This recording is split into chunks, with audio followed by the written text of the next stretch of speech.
نه شبه، نه آتیش دور و برمون روشنه، نه جنگله، روزه، پارکم، تنهایم.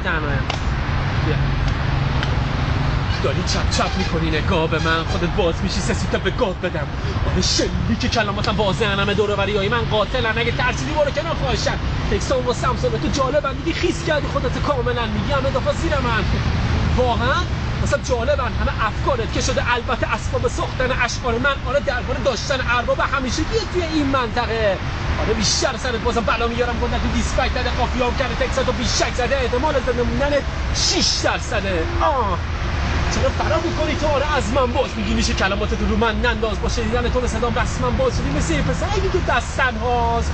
تو هم برمیداری و میریزی حتما تاست بدون بگه برادر دست من تنهاست. نگیر خودتو دست کم از سنداز، چشتو کور میکنم دستتو عمدن تاش میکنم و میندازم توی دست انداز. اگه میتونی برس کف درواز داری نگاه میکنی هنوز داری زل میزنی. بگو من نگاه کرده تو قصد چیز بابا، این همه گفتم بست دیگه. بینی 10 متری میره سطح مقطر تا زد بکلم ببین سگ به دفت. اگه دوباره برسه من این سنگ به دستم کاری میکنم بکست مثل سگ به ترسم. نمیتونی کاری کنی از جنگ به ترسم، میگی بذار با این اگه جنگ برقصم. قضاوت این کار باشه باز با تو دیگه گرفتم توی رپ فارت جا تو. خیلی شبانه روز میشونم فکر میکنم، هیچ وقت هم نمیفهمم. هنوز مثل یه قصه سربسته است.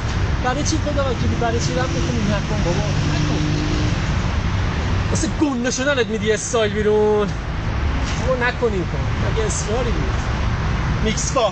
میکسفا.com